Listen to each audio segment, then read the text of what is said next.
Okay. Hey everybody, welcome back to my channel. Oh, sneezies!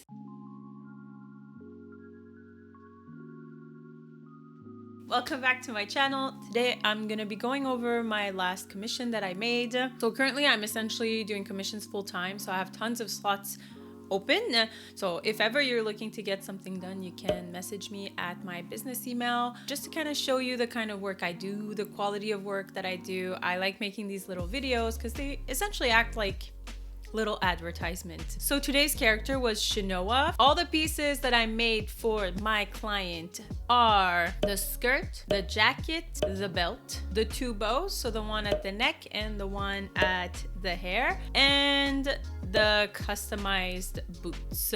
I'm very happy with the way it turned out.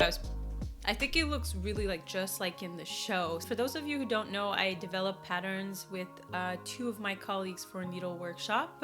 I'm very familiar with those patterns. I know the quality of those patterns. I know how the fitting is, and I'm very confident with the way that it tends to fit people. So I like to prioritize any patterns that we have before buying any patterns outside from another company. For the skirt, I used our box pleat skirt. I still had to do a few modifications to the skirt because the box pleat skirt that we sell at Needle Workshop has box pleats on the side. So when you remove the box pleats at the side, you're removing quite a bit of width at the hips, so you have to make sure to add back that width. According to the measurements that were given to me by my client, I was able to add that back in and just slightly modify it to better work for what I was looking for here. The other thing I did was obviously in the box pleat, I split them up to make, okay. I'm very distracted by my cat. He's so cute.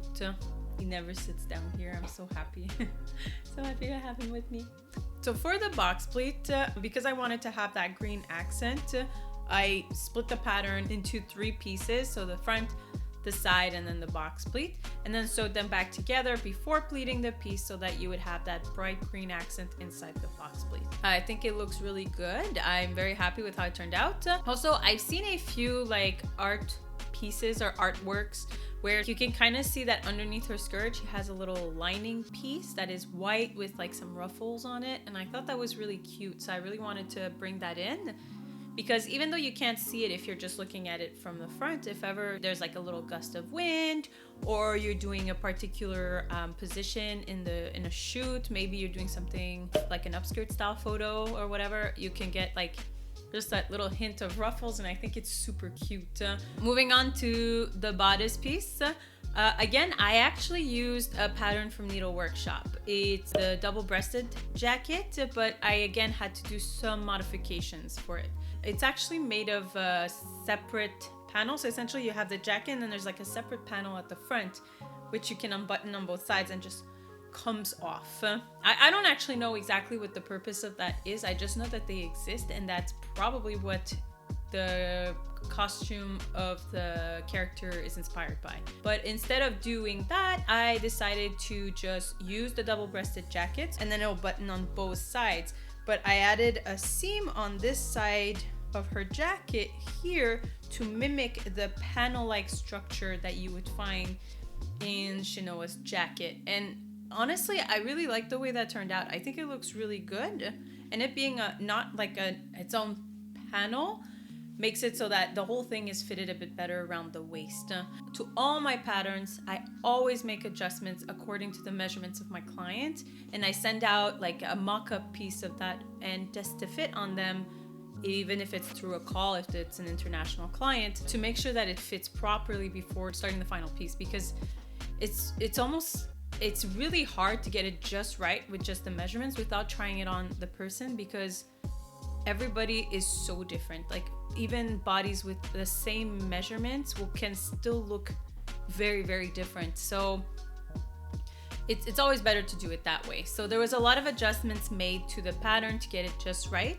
Obviously, I also added the little flaps at the shoulders. I added the green stripes at the hem of the sleeve, which I think are super cute, and the green accent on the collar. I also made her little piece that she has on the sleeve. It holds in place with like one snap underneath the arm, which I think is cool. Now, another piece that I think is really, really cool is that weird trim that she wears that goes from one shoulder, then around the back and kind of like snaps back into the front. It's not a snap. It's actually a, I don't know what it's called, but a little like clip-on mechanic. Yeah. Anyway, so the trim that I use is the kind of trim you'll find in the upholstery section of your fabric store. It tends to be more like lustrous or semi-lustrous trim, which I think looks nice with the military intent of this costume.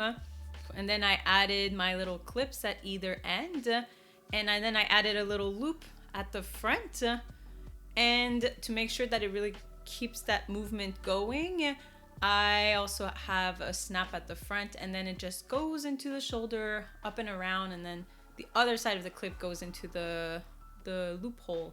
The loop that I installed. I added some gold fabric too, where the clip is, to kind of blend the clip into the trim so that it doesn't look too weird, raw, and gross, because to get it to hold there, I had to use a lot of thread and glue. But ultimately that is all hidden with that little piece of fabric. Yeah, so I'm very happy with how that turned out. I think it looks really good. Yeah. I made 2 bows for this costume. One of them is the one at the neck, and the other one is the one at the back of the head, which she would wear over the wig. Yeah. So the one at the front of the neck, I tried to make it so that it could be unfolded and then lightly ironed out if needed. So the whole thing is interfaced with like a light foam. It's the same technique that I used to develop the bows that we made for the Cosmic Guardian pattern at Needle Workshop. And the patterns that I used were those ones. I just modified them, essentially made them either bigger or a bit smaller to fit the size that I needed. But the shape of those bows are really good. They're really nice, so there was no need to redo them. So for the front one, it's like a 3-piecer. I'll put the front bow and the back bow part together and then strap it in place, but then the back bow part kind of folds over and then reveals 2 snaps, and then those 2 snaps will coordinate with 2 snaps that are on the collar of the jackets. If ever they wanted to like undo it and like get it nicely ironed out, they could, though I would not suggest ironing it like flat because that will completely squish the foam and remove the puffiness out of the piece, which is not good. You want to keep it nice and fluffy, so you just kind of lightly like press on the surface and then use your steamer just to iron out some of those folds, and that's it. No more than that. And it's the same logic with the piece at the head.